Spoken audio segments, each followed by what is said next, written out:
What's the meaning of course?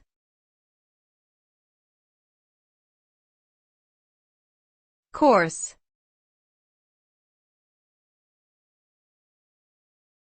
Course.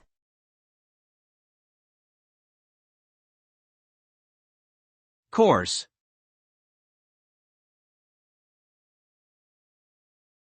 Course.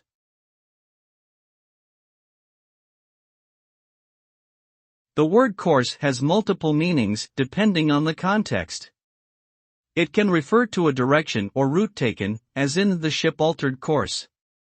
It can also refer to a series of lectures or lessons on a specific topic, such as a mathematics course.